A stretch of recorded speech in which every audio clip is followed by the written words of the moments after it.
Kodagu channel ವೀಕ್ಷಕರಿಗೆ ನಮಸ್ಕಾರ. ಕರುನಾಟಕ ದಿನ 2023 ವಿಶೇಷ ಕಾರ್ಯಕ್ರಮಕ್ಕೆ ಸ್ವಾಗತ. ಇವತ್ತು ಈ ವಿಶೇಷ ಕಾರ್ಯಕ್ರಮದಲ್ಲಿ ನಮ್ಮ ಜೊತೆಗಿದ್ದಾರೆ ಕೆಪಿಸಿಸಿಯ ಪ್ರಧಾನ ಕಾರ್ಯದರ್ಶಿಗಳಾದಂಥ ಶ್ರೀಯುತ ಮೆಹರೂಜ್ ಖಾನ್ ಅವರು ಹಾಗೂ ಕಾಂಗ್ರೆಸ್ನ ಸ್ಟೇಟ್ ವಾರ್ ರೂಮ್ನ ಉಸ್ತುವಾರಿಗಳು ಕೂಡ ಹೌದು. ಅವರೊಂದಿಗೆ ನಮ್ಮ ಈ ಕೆಲವು ರಾಜಕೀಯ ವಿಚಾರಗಳನ್ನು ಚರ್ಚೆ ಮಾಡೋಣ. ಸರ್, ಕಾರ್ಯಕ್ರಮಕ್ಕೆ ತಮಗೆ ಆತ್ಮೀಯ ಸ್ವಾಗತ. ಸರ್, ಬಹುಶಃ ತಾವು ಮೂಲತಃ ಕೊಡಗಿನವರು, ಈಗ ರಾಜ್ಯ ಮಟ್ಟದ ಒಂದು ಉನ್ನತ ಹುದ್ದೆಯಲ್ಲಿ ಕೂಡ ತಾವಿದ್ದೀರಿ. ಒಟ್ಟಾರೆ ರಾಜಕೀಯ ಚಿತ್ರಣವನ್ನು ರಾಜ್ಯಾದ್ಯಂತ ತಾವು ಪ್ರವಾಸ ಮಾಡಿದ್ದೀರಿ. ಒಂದು ರೀತಿಯ ಈ ಚುನಾವಣಾ ಚಿತ್ರಣ ಹತ್ತಿರದಿಂದ ಭಾಳ ಹತ್ತಿರದಿಂದ ಕಂಡಿರ್ತೀರಿ. ಹೇಗನ್ಸುತ್ತೆ ಸರ್ ಈ ಬಾರಿಯ ಚುನಾವಣೆ? ಈ ಬಾರಿಯ ಚುನಾವಣೆ ಕರ್ನಾಟಕ ರಾಜ್ಯಕ್ಕೆ ಬಹಳ ಮಹತ್ವಪೂರ್ಣವಾದಂತಹ ಚುನಾವಣೆ. ಕಾಂಗ್ರೆಸ್ ಪಕ್ಷ ಬಹಳ ತನ್ನ ಶ್ರಮ, ಶಕ್ತಿ ಮತ್ತು ವಿಚಾರಗಳನ್ನು ಮುಂದಿಟ್ಕೊಂಡು ಈ ಚುನಾವಣೆಯಲ್ಲಿ ನಾವು ಪ್ರಚಾರವನ್ನು ಮಾಡಿದ್ದೇವೆ. ಈ ಚುನಾವಣೆಯಲ್ಲಿ ಕಾಂಗ್ರೆಸ್ ಪಕ್ಷಕ್ಕೆ ಜನರ ಒಲವು ಇದೆ. ಏನು ನೀವು ಈ ಅಲೆ ಅಂತ ನೀವೇನು ಹೇಳ್ತೀರ, ಇದು ಕೂಡ ಕಾಂಗ್ರೆಸ್ ಕಡೆ ಇದೆ ಅಂತ ನಮಗೆ ಕಾಣ್ತಾ ಇದೆ. ಇಡೀ ರಾಜ್ಯದಲ್ಲಿ ಮತದಾರರು ರಾಜ್ಯದಲ್ಲಿ ಇರ್ತಕ್ಕಂತಹ 40% ಈ ಸರ್ಕಾರವನ್ನು ತೆಗಿಬೇಕು ಅಂತ ಅವರು ಡಿಸೈಡ್ ಮಾಡಿಕೊಂಡಿದ್ದಾರೆ. ಮತ್ತು ಕಾಂಗ್ರೆಸ್ ಪಕ್ಷದ ವಿಚಾರಗಳು ಧರ್ಮ ಜಾತಿಯನ್ನು ಬಿಟ್ಟು ಕೇವಲ ಅಭಿವೃದ್ಧಿಯ ವಿಚಾರಗಳನ್ನು ಇಟ್ಕೊಂಡು ನಾವು ರಾಜ್ಯಾದ್ಯಂತ ಪ್ರಚಾರವನ್ನು ಮಾಡಿದ್ದೀವಿ. ಅದರಲ್ಲೂ ಪ್ರಮುಖವಾಗಿ ನಮ್ಮ ಗ್ಯಾರಂಟಿಗಳು, ಅದೇ ನಮ್ಮ ಇವತ್ತು ಐ ಕ್ಯಾನ್ ಸೇ ದಟ್ ಆ ಗ್ಯಾರಂಟಿಗಳು ನಾವು ಏನು ಕೊಟ್ಟಿದ್ದೀವಿ ಇವತ್ತು ರಾಜ್ಯದ ಜನತೆಗೆ, ಅದೇ ನಮ್ಮ ದೊಡ್ಡ ಶಕ್ತಿ. ಈ ಚುನಾವಣೆಯಲ್ಲಿ ಭಾಳ ದೊಡ್ಡ ಪ್ರಮಾಣದಲ್ಲಿ 2018 ನೀವು ಶೇಕಡವಾರು ಮತಗಳನ್ನು ನೋಡಿದ್ರೆ ಈ ಬಾರಿಯ ಚುನಾವಣೆಯಲ್ಲಿ ನಮಗೆ ಭಾರಿ ಆ ಶೇಕಡ ಮತಗಳು ಹೆಚ್ಚಾಗಲಿದೆ. ಅದು ನಮ್ಮ ಗ್ಯಾರಂಟಿಗಳ ಮೂಲಕ ಅಂತ ನಾನು ತಿಳ್ಕೊಂಡಿದ್ದೇನೆ. ಈ ಚುನಾವಣೆಯಲ್ಲಿ ಕಾಂಗ್ರೆಸ್ ಪಕ್ಷ ಒಂದು ಸದೃಢವಾದಂತಹ ಒಂದು ಪಕ್ಷವಾಗಿ ಹೊರಹೊಮ್ಮಲಿದೆ. ಅದೇ ರೀತಿ ನಾವು ನಮ್ಮ ಟಾರ್ಗೆಟ್ 150 ಇದೆ. ನಾವು ನಮ್ಮ ಕೆಲಸವನ್ನು ಪ್ರಾರಂಭಿಸತಕ್ಕಂತಹ ಸಂದರ್ಭದಲ್ಲಿ ವಾರ್ ರೂಮಲ್ಲಾಗಲಿ, ನಮ್ಮ ಅಭ್ಯರ್ಥಿಗಳಲ್ಲಾಗಲಿ, ನಮ್ಮ ಪಕ್ಷದ ಅಧ್ಯಕ್ಷರು, ನಮ್ಮ CLP ನಾಯಕರು, ನಾವೆಲ್ಲರೂ ಕೂಡ ಏನು ಹೇಳ್ತಾ ಇದ್ದು ಅಂದರೆ ನಮ್ಮ ಟಾರ್ಗೆಟ್ 150. ನಾನು ಏನೀಗ ನನ್ನ ಒಂದು ಚಿಕ್ಕ ರಾಜಕೀಯ ಎಕ್ಸ್ಪೀರಿಯನ್ಸಲ್ಲಿ ನಾನು ಹೇಳಲು ಇಚ್ಛಿಸ್ತೇನೆ, ನಾವು 130 ಸೀಟ್ಗಳನ್ನು ದಾಟ್ತೀವಿ ಅಂತ ಹೇಳ್ಬಿಟ್ಟು ನನಗೆ ನಂಬಿಕೆ ಇದೆ. ಎಲ್ಲ ಒಂದು ಕಡೆ ತಾವು ಹೇಳಿದ್ರಿ, ಒಂದು ರೀತಿಯ ಏನು ಕಾಂಗ್ರೆಸ್ನ ಒಂದು ಪ್ರಣಾಳಿಕೆ ಏನಿದೆ, ಮೊದಲಿಗೆ ಈ ರೀತಿ 5 ಪಾಯಿಂಟನ್ನು ಇಟ್ಕೊಂಡು ಬಂದಂಥದ್ದು. 200 ವ್ಯಾಟ್ ವಿದ್ಯುತ್ ಮತ್ತು ಏನು ಗೃಹಿಣಿಯರಿಗೆ 2,000 ರೂಪಾಯಿ, ಇದನ್ನೆಲ್ಲ ಕೊಡುವಂಥದ್ದು. ಎಲ್ಲೋ ಒಂದು ಕಡೆ ವಿರೋಧ ಪಕ್ಷದವರ BJPಯ ಒಂದು ಪ್ರಚಾರ, ಅದು ಖಂಡಿತವಾಗ್ಲೂ ಅದು ಸಿಗುತ್ತಾ ಅನ್ನುವಂಥದ್ದು. ಜನರಿಗೆ ಅದು ಸಿಗುತ್ತಾ? ಅದು ಸಿಗಲ್ಲ. ಹೇಗೆ ಸಾಧ್ಯ ಅದನ್ನು ಕೊಡಲಿಕ್ಕೆ? I'll give you one small example. Karnataka ರಾಜ್ಯದ ಬಜೆಟ್ ಪ್ರಮಾಣ ಎಷ್ಟು? ನನ್ನ ಪ್ರಕಾರ 3,40,000 ಕೋಟಿ ನಮ್ಮ ರಾಜ್ಯದ ಬಜೆಟ್.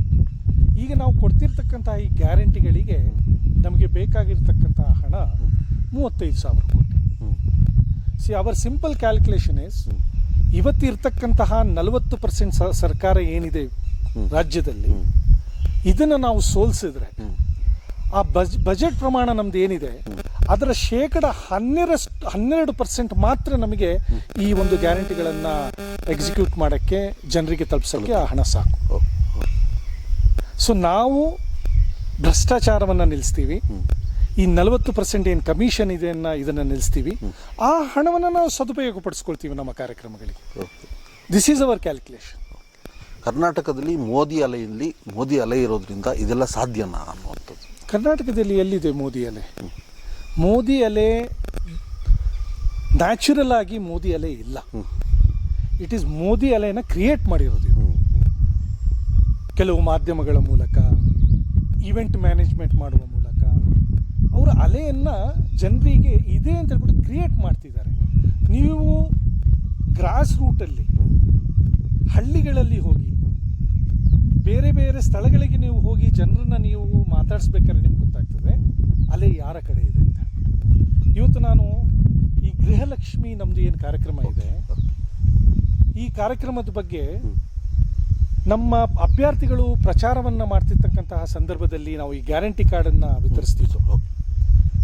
ಎಲ್ಲೋ ಒಂದು ಕಡೆ ಕೆಲವು ಕ್ಷೇತ್ರಗಳಲ್ಲಿ ಏನಾಯಿತು, ಗ್ಯಾರಂಟಿ ಕಾರ್ಡ್ಗಳು ಸ್ವಲ್ಪ ಕಡಿಮೆ ನಾವು ತಲುಪಿಸುವಂತಹ ಒಂದು ಇದಾಯಿತು, ಕಡಿಮೆ ಆಯಿತು.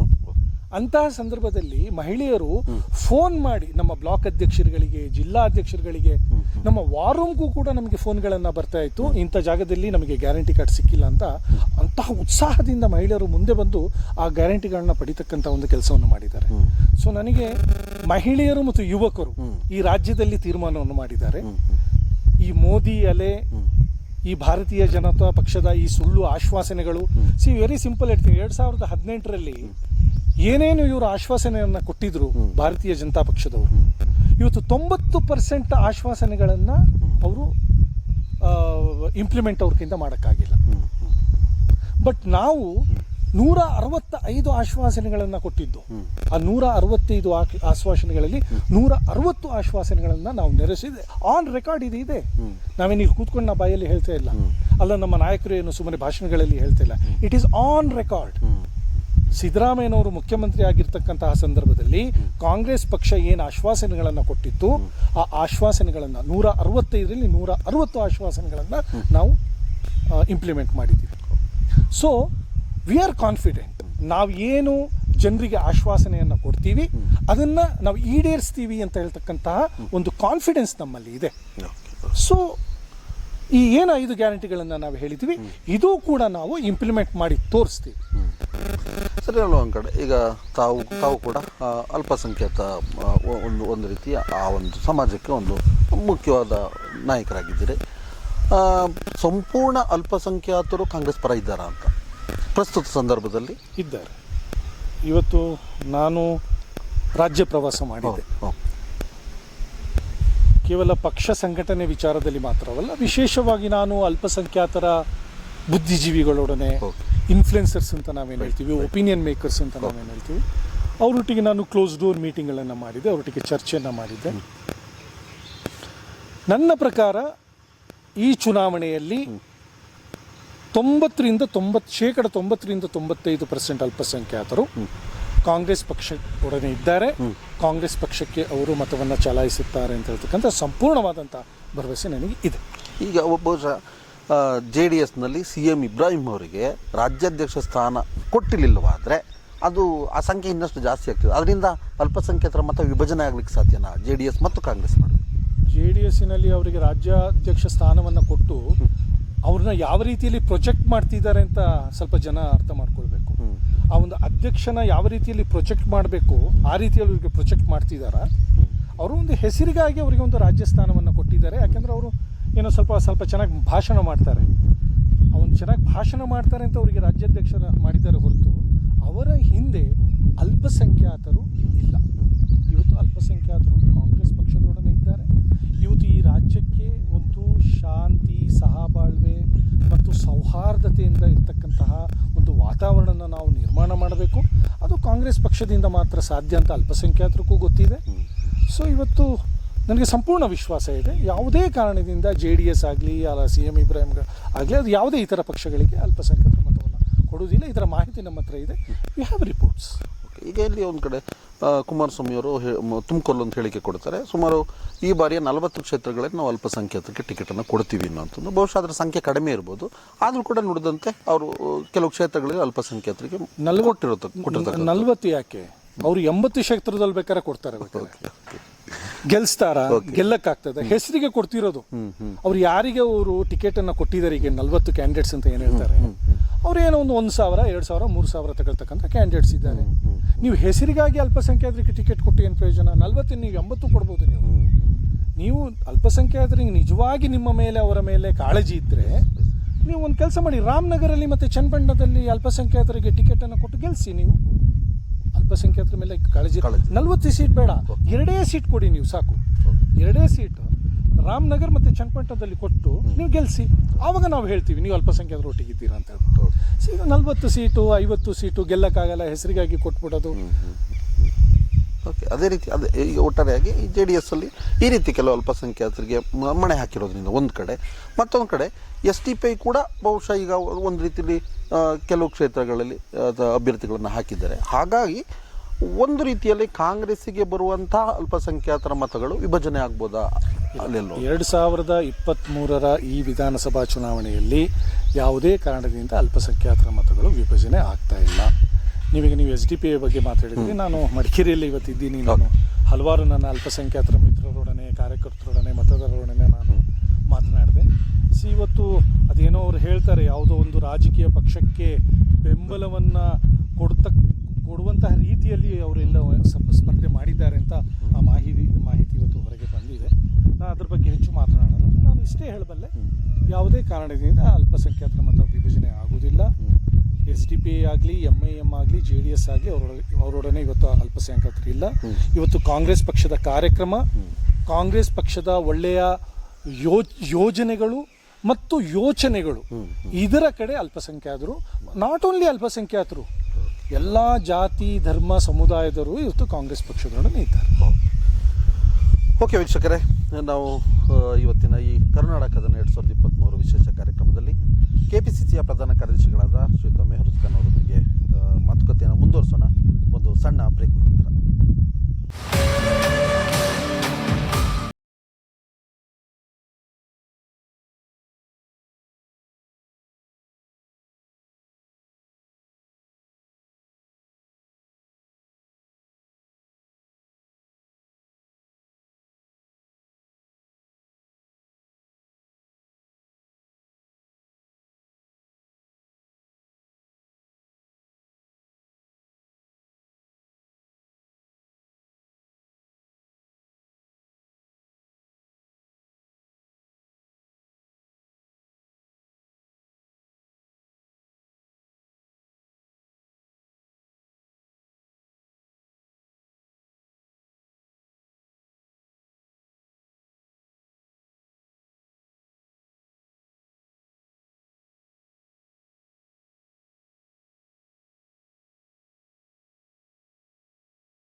ಮುಳಿಯದ ಈ ಬಂಧ ಅನುರಾಗದ ಅನುಬಂಧ, ಏಳೇಳು ದಶಕಗಳ ಪ್ರೀತಿಯ Mulia Jewels, unique designs.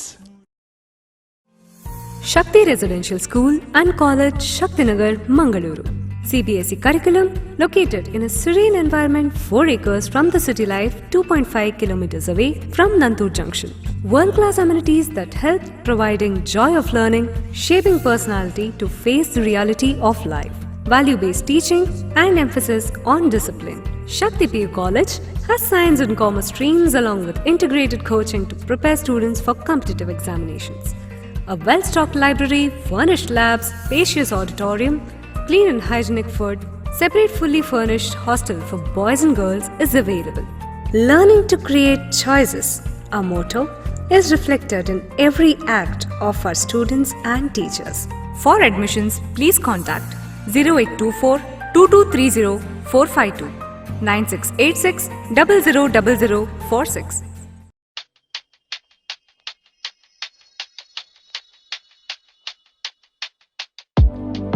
Shining senses in your life. Desirable designs. gives you treasured memory. Sharda Jewelers.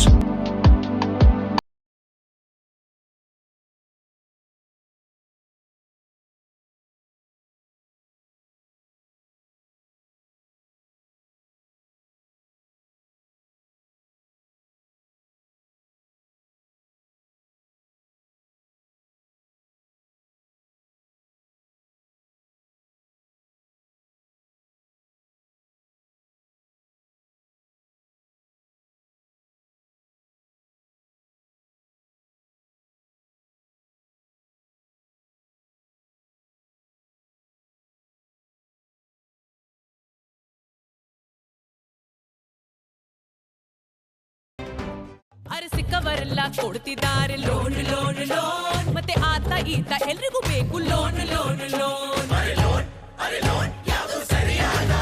ಹೇಳು ಇಂಟ್ರೆಸ್ಟ್ ಎಷ್ಟು, ಯಾವುದು ಗುಪ್ತ ಷರತ್ತು? ಅರೆ ಸ್ಟಾಪ್, ನೀನು ಕಂಡದೆಲ್ಲ ಕನಸು ಈಗ ಆಗಲಿದೆ ನನಸು, ಮತ್ತು IIFL ಫೈನಾನ್ಸ್ ನಲ್ಲಿ ಇದೆ ಭರವಸೆಯು ನನಗೂ.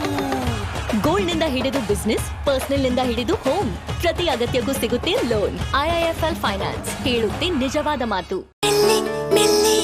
കിനാവിന്റെ ജാലകം തുറക്കുന്നു ഇമ്മാനുവൽ, വിണ്ണിൽ നിന്നും മണ്ണിൽ വന്ന താരമാകാൻ ഒരുക്കുന്നു ഇമ്മാനുവൽ.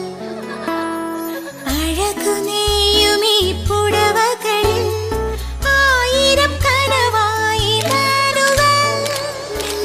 മെല്ലെ കിനാവിന്റെ ജാലകം തുറക്കുന്നു ഇമ്മാനുവൽ. ರೇಷ್ಮೆಯ ಪ್ರೌಢಿಮೆ ಪ್ರಪಂಚಕ್ಕೆ ಪಸರಿಸಿದ ಇಮ್ಯಾನ್ಯುವಲ್ ಸಿಲ್ಕ್ಸ್ ನ ಅತ್ಯಂತ ನೂತನ ಶೋರೂಮ್ ಇದೀಗ ಇರಿಟಿಯಲ್ಲಿ. Emmanuel silks, main road, Iritty.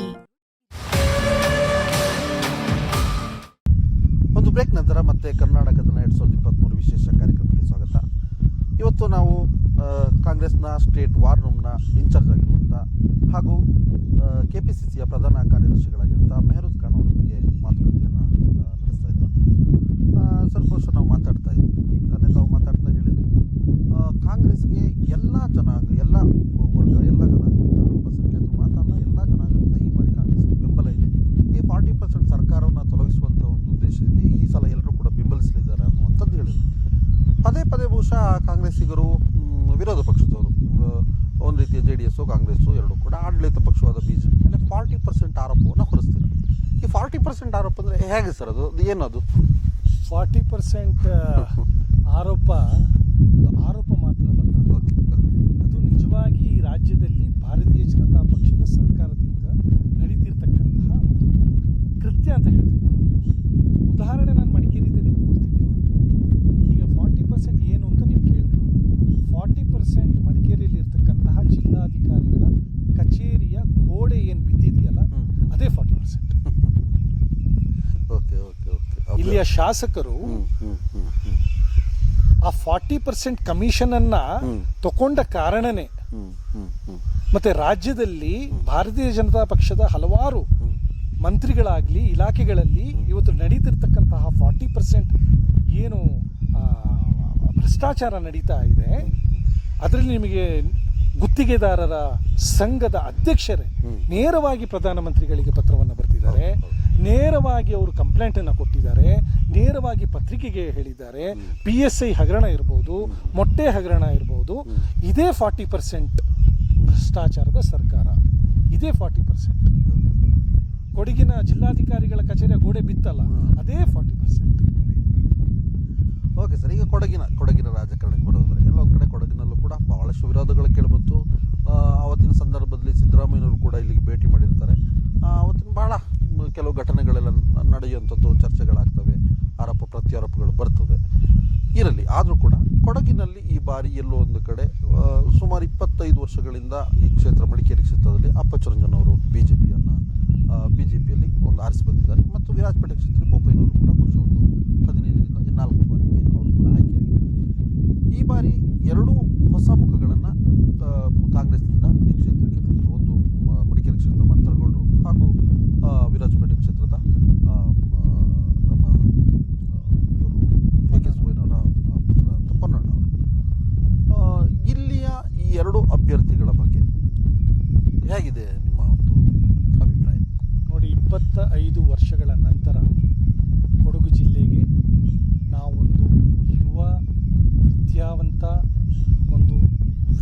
ಡಿಗ್ರಿಗಳನ್ನು ಇಟ್ಕೊಂಡಿರ್ತಕ್ಕಂತಹ ಒಂದು ಲಾಯರ್, ಇನ್ನೊಂದು ಡಾಕ್ಟರನ್ನು ನಾವು ಅಭ್ಯರ್ಥಿಯಾಗಿ ಕೊಟ್ಟಿದ್ದೇವೆ.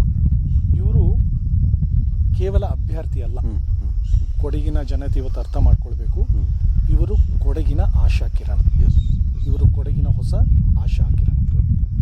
ನಾನೊಂದು ವಿಚಾರ ಹೇಳ್ತೀನಿ, ತಮಸೋಮ ಜ್ಯೋತಿರ್ಗಮಯ ಅಂತ ನಾವು ಹೇಳ್ತೀವಿ.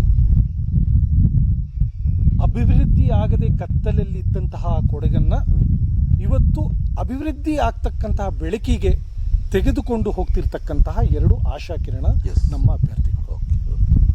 ಪೊನ್ನಣ್ಣನವರು ಬಹಳ ಸಾಮಾಜಿಕ ಚಿಂತನೆಯನ್ನು ಇಟ್ಕೊಂಡಿರ್ತಕ್ಕಂಥವರು, ಒಂದು ಹಿರಿಯ ವಕೀಲರು, ಅಡಿಷನಲ್ ಅಡ್ವೊಕೇಟ್ ಜನರಲ್ ಆಗಿದ್ದರು. ರಾಜ್ಯದಲ್ಲಿ ಅವ್ರದೇ ಆದಂತಹ ಒಂದು ಛವಿಯನ್ನು ಇಟ್ಕೊಂಡಿದ್ದಾರೆ ಅವರು. ಕೊಡಗಿನ ವಿಚಾರಗಳು ನಾನು ಹಲವಾರು ಸಂದರ್ಭದಲ್ಲಿ ವಾರಕ್ಕೆ 2-3 ಸಲ ಅವರೊಟ್ಟಿಗೆ ನಾವು ಭೇಟಿಯನ್ನು ಮಾಡ್ತಿದ್ವಿ. ಹಲವಾರು ವಿಚಾರಗಳು, ಪಕ್ಷ ಆಗಲಿ ಬೇರೆ ಪರ್ಸನಲ್ ಆಗಲಿ, ಕೊಡಗಿನ ಬಗ್ಗೆ ಅವರಿಗೆ ಇದ್ದಂತಹ ಕಾಳಜಿ, ಕೊಡಗಿನ ಬಗ್ಗೆ ಅವ್ರಿಗೆ ಇರ್ತಕ್ಕಂತಹ ಚಿಂತನೆ, ಆವಾಗ ನನಗೆ ಅನಿಸ್ತಾ ಇತ್ತು, he is the right person for Coorg to contest as a candidate. Today I am very much sure the Coorg is going to see the change by these two candidates. 25 ವರ್ಷದಲ್ಲಿ ಕೊಡಗಿನಲ್ಲಿ ಏನು ಅಭಿವೃದ್ಧಿ ಹಿಂದೆ ಇತ್ತು, ಕೇವಲ ಇವರೇನು ಬೊಗಳೆ ಆಶ್ವಾಸನೆಗಳನ್ನು ಇಲ್ಲಿಯ ಶಾಸಕರುಗಳನ್ನು ಕೊಡ್ತಿದ್ರು, ಹಣ ಬರ್ತಿದ್ರು ಕೂಡ ಅದನ್ನು ಸರಿಯಾದ ರೀತಿಯಲ್ಲಿ ಸದುಪಯೋಗ ಮಾಡದೆ, ಅಭಿವೃದ್ಧಿಯನ್ನು ಸರಿಯಾಗಿ ಮಾಡದೆ ಇವತ್ತು ಕೊಡಗಿನ ಈ ಪರಿಸ್ಥಿತಿಗೆ ತಂದಿರತಕ್ಕಂತಹ ಈ ಶಾಸಕರುಗಳನ್ನು ಈ ಕೊಡಗಿನ ಮತದಾರರು ಸೋಲಿಸ್ತಾರೆ ಅಂತಕ್ಕಂತಹ ನನಗೆ ನಂಬಿಕೆ ಇದೆ, ಆಶ್ವಾಸನೆ ಇದೆ. ನಾನು ಹಲವಾರು ಸಂದರ್ಭದಲ್ಲಿ ಹಲವಾರು ಜನರಿಗೆ ನಾನು ಫೋನಿನ ಮೂಲಕ ಅಥವಾ ಭೇಟಿಯಾದಂತಹ ಸಂದರ್ಭದಲ್ಲಿ ಮಾತಾಡಬೇಕಾದ್ರೆ, ಭಾರತೀಯ ಜನತಾ ಪಕ್ಷದ ಏನು ಮತದಾರರು ಇದ್ರು, ಕೆಲವು ನನ್ನ ಮಿತ್ರರು ಇದ್ದಾರೆ, ನಾನು ಒಂದು if I am in Congress, I have my friends in BJP, they use to vote for Congress party. They are expressing their desire to vote for the Ponnana and Dr. Manthar. And this is the real change that Coorg is going to see in there. ಬಹುಶಃ ಈಗ ಕಳೆದ ಒಂದು ಬಾರಿ ಕಾಂಗ್ರೆಸ್ ಕೊಡಗಿನಲ್ಲಿ 3 ಕಾಂಗ್ರೆಸ್ನ ಮಂತ್ರಿಗಳಿರ್ತಾರೆ. ಅದಾದ ನಂತರ ಕಳೆದ 20-25 ವರ್ಷಗಳಲ್ಲಿ BJP ಜಿಲ್ಲೆಯಲ್ಲಿ ಬಲವಾಗಿ ಬೇರಿರುವುದೇ, ಅಂದರೆ ಒಂದು ರೀತಿಯ ಇಲ್ಲಿಯ ಶಾಸಕರು, ಸಂಸದರು, ಜಿಲ್ಲಾ ಪಂಚಾಯತ್, ತಾಲೂಕು ಪಂಚಾಯತ್ ಮತ್ತು ಸ್ಥಳೀಯ ಗ್ರಾಮ ಪಂಚಾಯತ್ಗಳಲ್ಲೂ ಕೂಡ BJP ಆಡಳಿತವನ್ನು ನಡೆಸೋ ಮಟ್ಟಿಗೆ ಬಹುಶಃ 20-25 ವರ್ಷಗಳಿಂದ ಬಲವಾಗಿ ಕೊಡಗು ಜಿಲ್ಲೆ ಬೇರೆಯವರಿದೆ ಅಂತ ಹೇಳ್ಬೋದು. ಆದರೆ ಈ ಬಾರಿ 2023ರಲ್ಲಿ ಒಂದು ರೀತಿ ಭದ್ರಕೋಟೆಯನ್ನು ಭೇದಿಸಲಿಕ್ಕೆ ಕಾಂಗ್ರೆಸ್ನಿಂದ ಸಾಧ್ಯನಾ ಈ ಇಬ್ಬರು ಅಭ್ಯರ್ಥಿಗಳಿಂದ? ಖಂಡಿತ ಸಾಧ್ಯ. ನಾನು ನಿಮಗೆ ಹೇಳಿದೆ, ಉತ್ತಮವಾದಂಥ ಅಭ್ಯರ್ಥಿಗಳನ್ನು ನಾವು ಕೊಟ್ಟಿದ್ದೇವೆ. ಈ ಅಭ್ಯರ್ಥಿಗಳ ಬಗ್ಗೆ ನಾನು ಹೆಚ್ಚು ಮಾತಾಡೋದು ಗೊತ್ತಿಲ್ಲ. ಜನ ಅವ್ರನ್ನ ವೀಕ್ಷಿಸ್ತಿದ್ದಾರೆ, ಜನ ಅವ್ರನ್ನ ನೋಡ್ತಿದ್ದಾರೆ, ಜನ ಅವರ ಬಗ್ಗೆ ಓದ್ತಿದ್ದಾರೆ, ತಿಳ್ಕೊಳ್ತಿದ್ದಾರೆ. ಜನರೇ ಹೇಳ್ತಿದ್ದಾರೆ, ಮತದಾರರೇ ಹೇಳ್ತಿದ್ದಾರೆ, ಕೊಡಗಿಗೆ ಇವತ್ತು ಬದಲಾವಣೆಯ ಒಂದು ಸಂದರ್ಭ ಬಂದಿದೆ, ನಾವು ಬದಲಾವಣೆಯನ್ನು ಮಾಡಬೇಕು. ಆ ಬದಲಾವಣೆಗೆ ಸರಿಯಾದ ಆಲ್ಟರ್ನೇಟಿವ್ 25 ವರ್ಷದಲ್ಲಿ ಮೋಸ್ಟ್ಲಿ ನಾವು ಕೊಟ್ಟಿರಲಿಕ್ಕಿಲ್ಲ. ಇವತ್ತು ಆ ಆಲ್ಟರ್ನೇಟಿವ್ ನಮಗೆ ಸಿಕ್ಕಿದೆ. ಕೊಡಗಿಗೆ ಎರಡು ಯುವ ಅಭ್ಯರ್ಥಿಗಳು, ವಿದ್ಯಾವಂತರು, ಇಬ್ಬರು they have their own vision for Coorg. So I am sure ಈ ಬದಲಾವಣೆ ಇಲ್ಲಿ ಆಗೇ ಆಗ್ತದೆ. ಈಗ ರಾಜಕೀಯ ಅಂದಮೇಲೆ ಆರೋಪ ಪ್ರತ್ಯಾರೋಪಗಳು ಮಾಮೂಲಿ ಆಗಿರುವಂಥದ್ದು. ಈ ಒಂದು ಚುನಾವಣೆ ಸಂದರ್ಭದಲ್ಲಿ ಎಲ್ಲೋ ಒಂದು ಕಡೆ ಕೊಡಗಿನಲ್ಲಿ ಇದುವರೆಗೂ ಬೇರೂರು ಇಲ್ಲ, ಆ ರೀತಿಯ ಒಂದು ಜಾತಿ ರಾಜಕಾರಣ ಈಗ ಪ್ರಾರಂಭಗೊಂಡಿರುವಂಥದ್ದು ಕಳೆದ ಒಂದು 4-5 ದಿನಗಳಿಂದ. ಏನು ಕಾರಣ? ಈಗ ವಿರಾಜಪೇಟೆಯಲ್ಲಿರುವಂಥ ಪೊನ್ನಣ್ಣನವ್ರ ಮೇಲೆ ಕೆಲವೊಂದು ಸಾಮಾಜಿಕ ಜಾಲತಾಣಗಳಲ್ಲಿ ಅವಹೇಳನ ಆಗುವಂಥದ್ದು ನಡೀತದೆ. ಮಡಿಕೇರಿ ಕ್ಷೇತ್ರದ ಅಭ್ಯರ್ಥಿ ಮಂತರಗೌಡವ್ರ ಮೇಲೆ ಎಲ್ಲ ಅವರು ಹೊರಗಡೆಯಿಂದ ಬಂದವರು, ಆಮದು ಅಭ್ಯರ್ಥಿಗಳು ಅನ್ನುವಂಥದ್ದು ಸ್ವತಃ ಇವರು ಪ್ರತಾಪ್ ಸಿಂಹ ಅವರು ಒಂದು ಹೇಳಿಕೆ ಕೊಡ್ತಾರೆ, ಕೊಡಗಿನಲ್ಲಿರುವ ಇಬ್ಬರು ಕಾಂಗ್ರೆಸ್ನ ಅಭ್ಯರ್ಥಿಗಳು ಆಮದು ವ್ಯಕ್ತಿಗಳು ಅನ್ನುವಂಥದ್ದು. ಮತ್ತು ಬಹಳಷ್ಟು ಅವ್ರ ಮೇಲೆ ಒಂದು ಅವಹೇಳನ ಆಗುವಂಥದ್ದು ಸಾಮಾಜಿಕ ಜಾಲತಾಣದಲ್ಲಿ ಅವರ ಚಾರಿತ್ರ್ಯವಾದ ನಡೀತದೆ. ನೋಡಿ, ನಮಗೆಲ್ಲ ಗೊತ್ತಿದೆ, BJP is a factory of manufacturing false and fake informations. ಇದು ಏನಿದೆ, ಇದು ಫಾಲ್ಸ್ ಆ್ಯಂಡ್ ಫೇಕ್. ಇಲ್ಲಿ ಜಾತಿ ರಾಜಕಾರಣ ನನಗೆ ಕಾಣ್ತಾ ಇಲ್ಲ. ಮಡಿಕೇರಿಯಲ್ಲಿ ಎಲ್ಲ ಜನಾಂಗದವರು ಕಾಂಗ್ರೆಸ್ ಪಕ್ಷದ ಅಭ್ಯರ್ಥಿ ಮಂತರ್ ಅವರಿಗೆ ಮತವನ್ನು ಕೊಡ್ತಿದ್ದಾರೆ. ವಿರಾಜಪೇಟೆಯಲ್ಲಿ ಎಲ್ಲ ಸಮುದಾಯದವರು, ಜಾತಿ ಧರ್ಮಕ್ಕೆ ಸೇರಿದವರು ಪೊನ್ನಣ್ಣನವರಿಗೆ ಮತ. ಯಾರೋ ಎಲ್ಲೋ ಒಂದು ಕಡೆ ಕೆಲವು ಕಿಡಿಗೇಡಿಗಳು ಈ ಒಂದು ಜಾತಿಯನ್ನು ತಂದು ನೋಡಿ, ಇದು ಭಾರತೀಯ ಜನತಾ ಪಕ್ಷದ ಒಂದು ಸಂಸ್ಕೃತಿ ಆಗ್ಬಿಟ್ಟಿದೆ. ರಾಜಕೀಯವನ್ನ, ಚುನಾವಣೆಯನ್ನ ಜಾತಿ ಧರ್ಮವನ್ನು ಇಟ್ಟು ಮಾಡಬೇಕು. ಕಾಂಗ್ರೆಸ್ ಪಕ್ಷ ಅಭಿವೃದ್ಧಿಯನ್ನು ಹೇಳಿ ನಾವು ಚುನಾವಣೆಗೆ ಬರ್ತಕ್ಕಂಥದ್ದು. ನಮಗೆ ಅನ್ನ, ಆಸರೆ, ಆರೋಗ್ಯ, ಆಶ್ರಯ, ಇದು ನಮ್ಮ ವಿಚಾರಗಳು. ಚುನಾವಣೆಯ ಸಂದರ್ಭದಲ್ಲಿ ನಾವು ಯಾವುದೇ ಸಂದರ್ಭದಲ್ಲಿ ಜಾತಿ ಧರ್ಮದ ಬಗ್ಗೆ ನಾವು ಮಾತಾಡಿಲ್ಲ. It has become a practice for them. So ಎಲ್ಲೋ ಒಂದು ಕೆಲವು ಕಿಡಿಗೇಡಿಗಳು ಇದು ಮಾಡ್ತಿರ್ಬೋದು, ಇದು ನಿಜ ಅಲ್ಲ, ಇದು ಸತ್ಯವಲ್ಲ. ಕೊಡಗಿನ ಜನರು ಪ್ರಜ್ಞಾವಂತರಿದ್ದಾರೆ, ಬುದ್ಧಿವಂತರಿದ್ದಾರೆ. ಮತ್ತು ಏನು culturally people of Coorg are very rich and they are good. ಅವರ ಅಸೆಸ್ಮೆಂಟ್ ಕೆಪಾಸಿಟಿ ಏನಿದೆ, it is better than others ಅಂತ ನಾನು ಹೇಳ್ತೀನಿ. ಸೊ ಕೊಡಗಿನ ಜನ ಒಂದು ಉತ್ತಮವಾದಂತಹ ಒಂದು ಡಿಸಿಷನ್ ಅನ್ನು ತೊಗೊಂಡಿದ್ದಾರೆ, ಆಗಲೇ ತೊಗೊಂಡಿದ್ದಾರೆ. ಸೊ ನಾವು ಕಾಣ್ತೀನಿ, ನಾನು ಹೋದೆ, ನಾನು ವಿರಾಜಪೇಟೆಗೆ ಕಳೆದ ಒಂದು 2 ವಾರ ಮೊದಲು ನಾನು ಬಂದಿದ್ದೆ ವಿರಾಜಪೇಟೆಗೆ. ಪೊನ್ನಣ್ಣನವರೊಡನೆ ಒಂದು ದಿನ ನಾನು ಇದ್ದೆ. I have seen people coming from all walks of life supporting him, extending the support. ಅದು ಈ ಜಾತಿ ಬೇರೆ, ಈ ಧರ್ಮ ರಾಜಕೀಯ ಈ ಚುನಾವಣೆಯಲ್ಲಿ ನಡೆಯಲ್ಲ. ಈ ಚುನಾವಣೆಯಲ್ಲಿ ಅಭಿವೃದ್ಧಿ, ಕಾಂಗ್ರೆಸ್ ಪಕ್ಷದ ಸಾಧನೆ, ಕಾಂಗ್ರೆಸ್ ಪಕ್ಷದ ಆಶ್ವಾಸನೆ ಮತ್ತು ಆಶಾ ಕಿರಣ, ನಾ ಏನು ಹೇಳಿದೆ ನಿಮಗೆ, ನಮ್ಮ ಅಭ್ಯರ್ಥಿಗಳು, ಇದರಿಂದ ಇದನ್ನು ನೋಡಿ ಜನರು ಮತವನ್ನು ಚಲಾಯಿಸ್ತಾರೆ. ಸರ್, ಬಹುಶಃ ತಾವು ಏನು ರಾಜ್ಯ ಕಾಂಗ್ರೆಸ್ ವಾರ್ ರೂಮ್ನ ಉಸ್ತುವಾರಿಗಳು ಕೂಡ ಆಗಿದೆ. ಬಹುಶಃ ರಾಜ್ಯಾದ್ಯಂತ ಈ ಬಾರಿ ನೀವು ಹೇಳಿದ ಹಾಗೆ ಸುಮಾರು 130ಕ್ಕಿಂತ ಹೆಚ್ಚು ಸ್ಥಾನವನ್ನು ಖಂಡಿತ ಕಾಂಗ್ರೆಸ್ ಪಡೆದುಕೊಳ್ಳುತ್ತದೆ ಅಂತ ಮಾತು ತಾವಾಗಲೇ ಹೇಳಿದ್ರಿ. ವಾರ್ ರೂಮ್ನಲ್ಲಿ ಯಾವ್ಯಾವ ರೀತಿಯಲ್ಲಿ ಒಂದು ಈ ಚುನಾವಣಾ ಪೂರ್ವ ಸಿದ್ಧತೆಗಳು, ಕೆಲಸಗಳು ಹೇಗೆ ನಡೆದವು? ನಮ್ಮ ಈ ವಾರ್ ರೂಮ್ 1 ವರ್ಷದಿಂದ ನಮ್ಮ ಈ ಕೆಲಸವನ್ನು ನಾವು ಪ್ರಾರಂಭಿಸಿದ್ದು. ಚುನಾವಣೆಯ ಸಂದರ್ಭದಲ್ಲಿ ಬೂತ್ ಲೆವೆಲಲ್ಲಿ ನಾವು ಅನಾಲಿಸಿಸ್ ಮಾಡ್ತಕ್ಕಂಥದ್ದು. ಪ್ರೀವಿಯಸ್ ಎಲೆಕ್ಷನ್, ಹಿಂದಿನ ಚುನಾವಣೆಯಲ್ಲಿ ಯಾವ ರೀತಿ ಮತದಾನ ಆಗಿತ್ತು, ಈ ಚುನಾವಣೆಯಲ್ಲಿ ನಾವು ಅಲ್ಲಿ ಯಾವ ರೀತಿ ಕರೆಕ್ಷನ್ಗಳನ್ನ ಮಾಡ್ಕೊಳ್ಬೇಕು. ಇಟ್ಸ್ ಬೇಸಿಕಲಿ ಈ ಡೇಟಾ ಅನಾಲಿಸಿಸ್ ಅಂತ ನಾವು ಹೇಳ್ತೀವಿ. ಮತ್ತು ನಮ್ಮ ಅಭ್ಯರ್ಥಿಗಳಿಗೆ ಬೇಕಾದಂತಹ ಮಾಹಿತಿಗಳನ್ನು ಕೊಡ್ತಕ್ಕಂಥದ್ದು. ಪ್ರಚಾರದ ಸಂದರ್ಭದಲ್ಲಿ ಸ್ಟಾರ್ ಕ್ಯಾಂಪೇನರ್ಸ್ ಅಂತ ಏನು ಪ್ರಚಾರ ಮಾಡೋಕ್ಕೆ ಬರ್ತಾರೆ, ಅವರಿಗೆ ಇಡೀ ರಾಜ್ಯಕ್ಕೆ ಅವರು ಯಾವ ಜಿಲ್ಲೆಗೆ ಹೋಗಬೇಕು, ಯಾವ ಕಾನ್ಸ್ಟಿಟ್ಯುನ್ಸಿಗೆ ಹೋಗಬೇಕು, ಇದನ್ನು ಈ ಪ್ಲ್ಯಾನಿಂಗನ್ನು ಮಾಡ್ತಕ್ಕಂಥದ್ದು. ಮತ್ತು ನಮ್ಮ ಸಾಮಾಜಿಕ ಜಾಲತಾಣಕ್ಕೆ ಬೇಕಾದಂತಹ ಒಂದು ಸಪೋರ್ಟನ್ನು ಕೊಡ್ತಕ್ಕಂಥದ್ದು. ಮತ್ತು ನಮ್ಮ ದೆಹಲಿಯಿಂದ ಏನು ಉಸ್ತುವಾರಿ, ಈ ನಮ್ಮ ವಾರ್ ರೂಮನ್ನು ನೇರವಾಗಿ ನಮ್ಮ ರಾಷ್ಟ್ರೀಯ ಕಾಂಗ್ರೆಸ್ ಪಕ್ಷದ ಪ್ರಧಾನ ಕಾರ್ಯದರ್ಶಿಗಳಾದ ಸನ್ಮಾನ್ಯ ಸುರ್ಜೇವಾಲಾ ಸಾಹೇಬರು ನೇರವಾಗಿ ಇದನ್ನು ಮಾನಿಟರ್ ಮಾಡ್ತಿದ್ದಾರೆ. ಪ್ರತಿದಿನ ಅವರು ಬಂದು ವಾರ್ ರೂಮಲ್ಲಿ ಕೂರ್ತಾರೆ. ಪ್ರತಿದಿನ 2-3 ಸಭೆಗಳಾಗ್ತದೆ. ಅವರ ಗೈಡೆನ್ಸಲ್ಲಿ ನಾವು ಈ ವಾರ್ ರೂಮನ್ನು ಕಾರ್ಯಗಳನ್ನು ಮಾಡ್ತಾ ಇದ್ದೀವಿ. ಮತ್ತು ಟೈಮ್ ಟು ಟೈಮ್ ನಮ್ಮ KPCC ಅಧ್ಯಕ್ಷರು ಕೂಡ ಅವರು ಕೂಡ ಅವರ ಸಲಹೆಗಳನ್ನ ಕೊಡ್ತಾ ಇರ್ತಾರೆ, ನಮ್ಮ ಹತ್ರ ಇನ್ಪುಟ್ಸ್ಗಳನ್ನ ತಗೊಳ್ತಾ ಇರ್ತಾರೆ. So it is A cumulative work, it is like ಸಂಪೂರ್ಣವಾಗಿ ಹಲವಾರು ವಿಚಾರಗಳು, ಚುನಾವಣೆಗೆ ಬೇಕಾದಂಥ ಹಲವಾರು ವಿಚಾರಗಳು ಈ ವಾರ್ ರೂಮ್ ಮೂಲಕ ನಾವು ಆ ಪ್ಲ್ಯಾನಿಂಗನ್ನು ಮಾಡ್ತೀವಿ. ಸರ್, ಕೊನೆಯದಾಗಿ ಒಂದು ಬಹುಶಃ ತಾವು ಇವತ್ತು ಕೊಡಗಿನಲ್ಲಿದ್ದೀರಿ. ಇಲ್ಲಿಯ ಚಿತ್ರಣನ ರಾಜ್ಯಾದ್ಯಂತ ಎಲ್ಲ ಕಡೆ ತಾವು ನೋಡಿರ್ತೀರಿ. ಆ ಕೊಡಗಿನಲ್ಲಿ ಒಂದು ರೀತಿ ಚಿತ್ರಣ ಇದೆ. ಅಂತಿಮವಾಗಿ ಕೊಡಗಿನ ಮತದಾರರಿಗೆ ತಾವು ಏನು ಹೇಳಿ ಬಯಸ್ತೀರಿ ಸರ್? ನಾನು ಕೊಡಗಿನ ಮತದಾರರಿಗೆ ನನ್ನ ಒಂದು ರಿಕ್ವೆಸ್ಟ್, ಮನವಿ, ಕೊಡಗಿನ ಮತದಾರರು ನಾನು ಹೇಳಿದೆ ಬುದ್ಧಿವಂತರಿದ್ದಾರೆ, ಪ್ರಜ್ಞಾವಂತರಿದ್ದಾರೆ, ವಿದ್ಯಾವಂತರಿದ್ದಾರೆ. ಈ ಚುನಾವಣೆಯಲ್ಲಿ ಕೊಡಗಿನಲ್ಲಿ, ಕೊಡಗು ಜಿಲ್ಲೆಗೆ ಅಭಿವೃದ್ಧಿಯ ಅವಶ್ಯಕತೆ ಇದೆ. ಕೇಂದ್ರ ಮತ್ತು ರಾಜ್ಯ ಸರ್ಕಾರದಿಂದ ಬರ್ತಕ್ಕಂತಹ ಹಣವೇನಿದೆ ಅದು ಸರಿಯಾದ ರೀತಿಯಲ್ಲಿ ಸದುಪಯೋಗ ಆಗಬೇಕು. ಜನರಿಗೆ ರಾಜ್ಯದ ಸರ್ಕಾರದ ಕಾರ್ಯಕ್ರಮಗಳನ್ನು ತಲುಪಿಸ್ತಕ್ಕಂತಹ ನಾವು ಕೆಲಸವನ್ನು ಮಾಡಬೇಕು.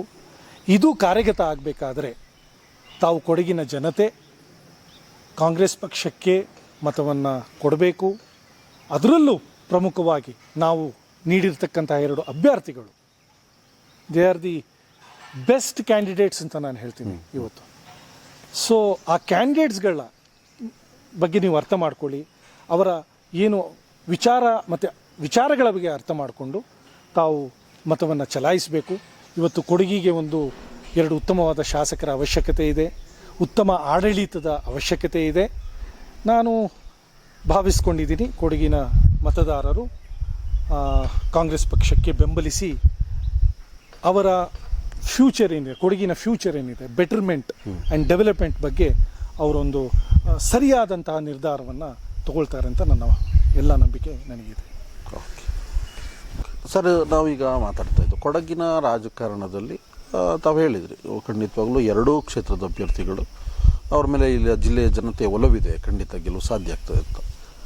ಇತ್ತೀಚೆಗೆ ಕಾಂಗ್ರೆಸ್ನ ಮೊದಲಿಗೆ ಎಲ್ಲ ಪಕ್ಷದಲ್ಲೂ ಕೂಡ ಕೆಲವೊಮ್ಮೆ ಅವರಿಗೆ ಪಕ್ಷದ ವತಿಯಿಂದ ಟಿಕೆಟ್ ಸಿಕ್ಕಿಲ್ಲ ಅಂದರೆ ಅಸಮಾಧಾನ ಆಗುವಂಥದ್ದು ಸಹಜ. ನಮ್ಮ ಕೊಡಗಲ್ಲೂ ಕೂಡ ಬಹುಶಃ ಮಡಿಕೇರಿ ಕ್ಷೇತ್ರದಲ್ಲಿ ಸುಮಾರು 9 ಜನ ಆಸ್ಪರೆಂಟ್ಸ್ ಇದ್ದರು. ಆದರೆ ಪ್ರಮುಖವಾಗಿ ಮಾಜಿ ಸಚಿವರಾದ ಜಿ ವಿ ಜಯವರು ಕೊನೆಯ ಕ್ಷಣದವರೆಗೂ ತನಗೇ ಟಿಕೆಟ್ ಅನ್ನುವಂಥ ಒಂದು ವಿಶ್ವಾಸನ ಹೊಂದಿರ್ತಾರೆ. ಆದರೆ ಮಂತರ್ಗೌಡ ಅವರಿಗೆ ಟಿಕೆಟ್ ಘೋಷಣೆ ಆದ ನಂತರ ಸ್ವಲ್ಪ ಮಟ್ಟಿಗೆ ಅವರು ಸ್ವಲ್ಪ ಮಟ್ಟಿಗೆ ತಟಸ್ಥವಾಗಿರ್ತಾರೆ. ಅದಾದ ನಂತರ ಒಬ್ಬರು ರವೀಂದ್ರ ಅನ್ನುವಂಥ ಅವರಿಗೆ ಪಕ್ಷೇತರ ಅಭ್ಯರ್ಥಿಗೆ ಸಪೋರ್ಟ್ ಮಾಡೋದು ಘೋಷಣೆ ಮಾಡ್ತಾರೆ. ನಂತರ ಇತ್ತೀಚಿನ ಬೆಳವಣಿಗೆಗಳಲ್ಲಿ ಅವರು ಕಾಂಗ್ರೆಸ್ ಅಭ್ಯರ್ಥಿನ ಸೋರಿಸಲೇಬೇಕು ಅನ್ನೋ ಒಂದು ಉದ್ದೇಶ ಇಟ್ಕೊಂಡು ಈ ರೀತಿ ಬೇರೆ ಪಕ್ಷಗಳಿಗೆ ಪ್ರಚಾರವನ್ನು ಮಾಡ್ತಿರ್ತಕ್ಕಂಥದ್ದು. ಜೊತೆಯಲ್ಲಿ ಏನು DCCಯ ಉಪಾಧ್ಯಕ್ಷರಾಗಿದ್ದಂತಹ ಅನಂತಕುಮಾರ್ ಅವರು ಕೂಡ ಪಕ್ಷವನ್ನು ತೊರೆದು ನೇರವಾಗಿ BJPನ ಸೇರ್ಪಡೆಗೊಳ್ಳುತ್ತಾರೆ. ಇದು ಕಾಂಗ್ರೆಸ್ಸಿಗೆ ಬಹುಶಃ ಜಿಲ್ಲೆಯಲ್ಲಿ ಒಂದು ರೀತಿಯ ಕಾಂಗ್ರೆಸ್ ಅಭ್ಯರ್ಥಿಗಳಿಗೆ ಯಾವುದೋ ಒಂದು ರೀತಿಯಲ್ಲಿ ಸಮಸ್ಯೆ ಉಂಟಾಗ್ಬೋದಾ? ನೋಡಿ, ಪ್ರಜಾಪ್ರಭುತ್ವ ವ್ಯವಸ್ಥೆಯಲ್ಲಿ ಮತ್ತು ಚುನಾವಣಾ ರಾಜಕೀಯ ಅಂತ ನಾವೇನು ಹೇಳ್ತೀವಿ, ಅಂತಹ ಸಂದರ್ಭದಲ್ಲಿ ಆಕಾಂಕ್ಷಿಗಳು ಇರ್ತಕ್ಕಂಥದ್ದು ಸಹಜ. It's common. Not only Madikeri, ನಮ್ಮ ರಾಜ್ಯದ ಹಲವಾರು ನೀವು ವಿಧಾನಸಭಾ ಕ್ಷೇತ್ರಗಳನ್ನ ನೋಡ್ಬೇಕಾದ್ರೆ ಕಾಂಗ್ರೆಸ್ ಪಕ್ಷದಿಂದ ಹೆಚ್ಚು ಆಕಾಂಕ್ಷಿಗಳಿದ್ರು. ಅದೊಂದು ಸೂಚನೆ. I have taken this as a very positive ನೋಟಲ್ಲಿ ತೊಗೊಂಡಿದ್ದೀನಿ. ಅಂದರೆ ಕಾಂಗ್ರೆಸ್ ಪಕ್ಷದ ಪ್ರತಿ ವಿಧಾನಸಭಾ ಕ್ಷೇತ್ರದಲ್ಲಿ ಹೆಚ್ಚಿನ ಪ್ರಮಾಣದಲ್ಲಿ ಆಕಾಂಕ್ಷಿಗಳು ಇದ್ದಾರೆ ಅಂದರೆ ಅದರ ಅರ್ಥ ಕಾಂಗ್ರೆಸ್ ಪಕ್ಷದ ಸರ್ಕಾರ ಬರ್ತಾ ಇದೆ, ಜನರ ಒಲವು ಕಾಂಗ್ರೆಸ್ ಪಕ್ಷದ ಕಡೆ ಇದೆ.